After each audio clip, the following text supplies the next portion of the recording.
একই বাড়িতে টানা 3 বার দুঃসাহসিক চুরির ঘটনায় চাঞ্চল্য ছড়ালো বিশ্রামগঞ্জ থানার অন্তর্গত নঞ্জলা এলাকায়। এলাকার বাসিন্দা রবিউল হোসেনের বাড়িতে বারবার চুরির ঘটনা ঘটছে বলে অভিযোগ। প্রথম ও দ্বিতীয়বার চোরের দল তার বাড়ি থেকে ঘর তোলা সামগ্রী লোহার রড চুরি করে নিয়ে যায়। এরপর শনিবার গভীর রাতে ফের চুরির ঘটনা ঘটে। জানা যায়, এদিন ঘরের দরজা তালা ভেঙে চুরিরা নিয়ে যায় জলে shallow machine, stand fan, table fan এবং রেশন থেকে তোলা 30 কেজি চাল। রবিউল হোসেন পেশায় রাবার শ্রমিক। তিনি মেলাঘর কলাক্ষেত এলাকায় রাবার গাছ থেকে কষ তোলার কাজ করেন এবং সপ্তাহে একবার নিজের গ্রামে ফিরে আসেন। বাড়িতে তার 8ম শ্রেণীর পড়ুয়া ছেলে শরীফ মিয়া একাই থাকে। টানা চুরির ঘটনায় পরিবারটি অতিষ্ঠ হয়ে উঠেছে। রবিবার বিকেলে রবিউলের ছোট ভাই দেলওয়ান হোসেন সংবাদ মাধ্যমের কাছে অভিযোগ জানিয়ে বলেন, আমাদের গ্রাম এসপি অফিসের কাছেই, পাশেই রয়েছে বিশ্রামগঞ্জ থানা। তারপরেও চোরের উৎপাত কমছে না। নেশাখোরদের তৎপরতা দিন দিন বাড়ছে।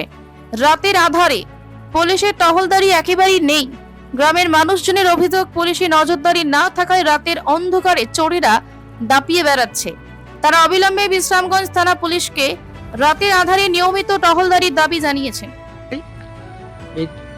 এই যে দেন তালাটি 3-3 আমার বাইরের ঘরে চুরি হয়েছে। হ্যাঁ, এই রডপটও লেগে গেছে গা। আবার এই ঘর থেকে এই স্ট্যান্ড টাকা, এরপরে সেলু 30 কেজি চাল আসছিল, এটি নিয়ে গেছে।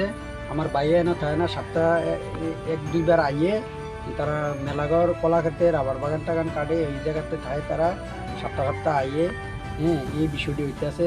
চোরের উৎপাত বাড়ছে। এই যে দেখেন এই তালা টালা ভাঙ্গিয়া কিছুদিন পরে পরে এই চুরিটা এই সমস্ত চলছে। কারণ এইটির লেগে কি করুন, এটা আর পুলিশ প্রশাসন যদি এই দিকে একটু লক্ষ্য রাখে, একটু খেয়াল করে তদন্ত করে উপকার হইতো। রাত্রেবেলা পুলিশ আইডি কইতে পারি না, আগে আইতো। ওটা বিশ্রামগঞ্জ থানা, তার নাম হচ্ছে নরজলা। চোরের উৎপাত বাড়ছে। এই যে দেন না তালা কয়টা ভাঙছে। আমার ভাইয়ের নাম রবিউল হোসেন, আমার নাম দেলোয়ার হোসেন। থাই এই তো ছোট মানুষ থাই। আমরা চাইতেছি পুলিশ প্রশাসন এটা তদন্ত করে যদি খোঁজখবর পায় বা বার করে দেখতে পারে, এটা তো আমরা উপকার হইলো, বাইরের উপকার হইলো। আর দিন দিন তো চুরি বাড়তে আছে।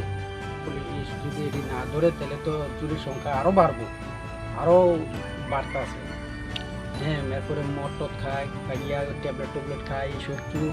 এই রাত্রেবেলা অনেকটি এইরকম প্রায় সময় পাওয়া যায় রেল রাস্তার সাইডে বাইডে, এই রাস্তাতে চলাচল করে এইসব ঘটনা হইতেছে। পাহাড়ের ভিতরে অনেক মানুষের ওই বাড়িতেও তারা পলার ছুরি লইয়া জায়গা, এমন হাঁস নেগা, এমন প্রচুর অনেক বাড়িতে চলছে এমন ঘটনা। শুধু আমরা বাইরের বাড়িতে না, শুধু সব পাড়ার ভিতরে অনেক বাড়িতে এমন চলছে। এই বক্তব্য আমি। Bureau report, frontline Tripura.